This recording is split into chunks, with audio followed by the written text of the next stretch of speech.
Marigolds begins as a memory of childhood, but it is not a simple or comfortable memory. Lizabeth remembers a poor rural town filled with dust, heat, hunger, and uncertainty. In that difficult place, Miss Lottie's bright marigolds became an unforgettable sign of beauty. The flowers seemed almost impossible beside the ruined house and the tired lives around them. As Lizabeth looks back, she realizes that the marigolds were connected to a moment when she moved from childish confusion toward compassion. This story asks how anger is born, how innocence is lost, and how beauty can survive even in a hard place.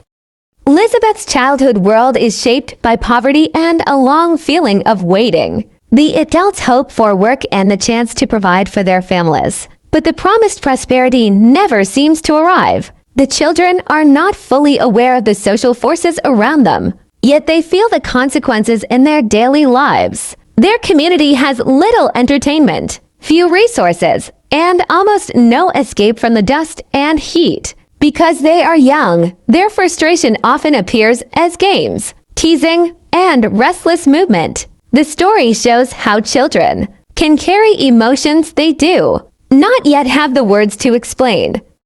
As summer begins to fade, the children feel the season changing. The freedom that once seemed wonderful has become empty and tiring. Lizabeth and Joey wander with the other children, looking for something that will break the dull rhythm of their days. They suggest hunting locusts, but even that idea quickly loses its excitement. Then someone proposes going to Miss Lottie's house. The suggestion feels attractive because Miss Lottie has become a target for the children's jokes and fear. Their decision is presented as a game, but underneath the game are emotions connected to poverty, boredom, and the need to feel powerful.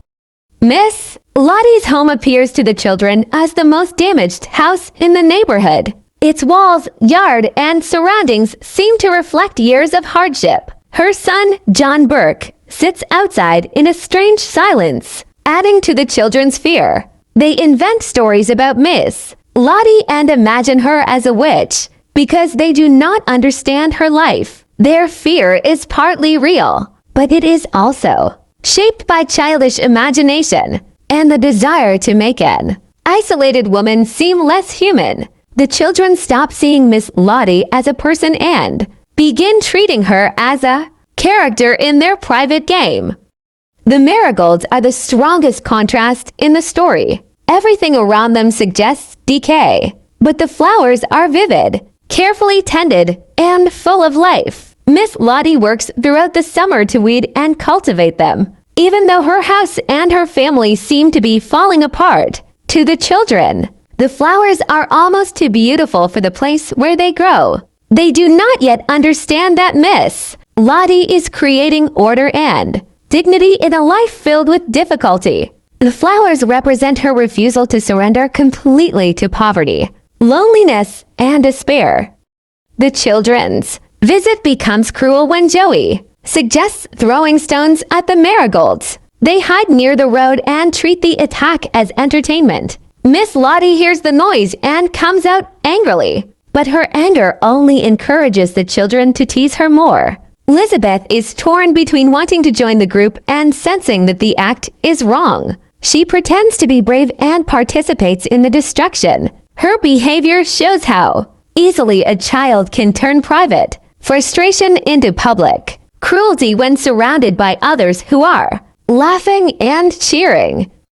After the children return home, Lizabeth hears a conversation that changes the meaning of the entire day. Her father is overwhelmed by unemployment and the feeling that he cannot give his family what they need. He cries openly, while her mother tries to comfort him with patience and practical reassurance. Lizabeth has always seen her father as strong, but now she hears the fear and humiliation beneath that strength. She does not know how to respond to his pain. The room becomes crowded with emotions she cannot name, and the child who was laughing at Miss Lottie's suffering begins to see the suffering inside her own home.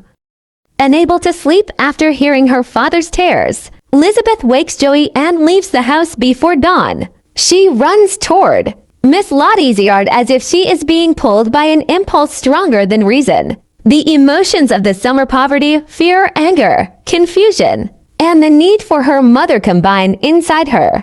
When she reaches the marigold garden, she destroys it completely. The act is not a planned attack. It is an emotional explosion. Once the flowers are gone, Lizabeth is no longer excited. She is frightened by what she has done and begins to cry among the ruined plants.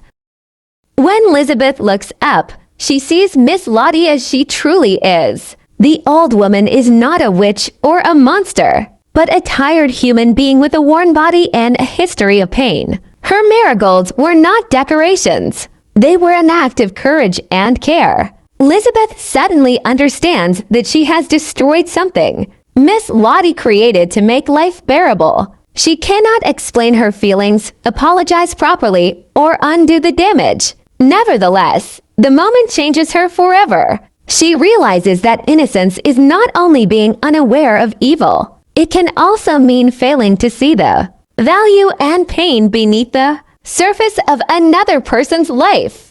The story ends with reflection rather than a simple punishment. Lizabeth carries the memory of Miss Lottie and the ruined marigolds into adulthood. She understands that the flowers represented more than beauty. They represented hope, dignity, and the desire to create life in the middle of hardship. The destruction of the garden marked the end of her childhood because it forced her to recognize another person's humanity. In the final idea of the story, Lizabeth says that even a poor and overlooked person can plant marigolds. The lesson is not that suffering disappears, but that compassion and beauty remain possible.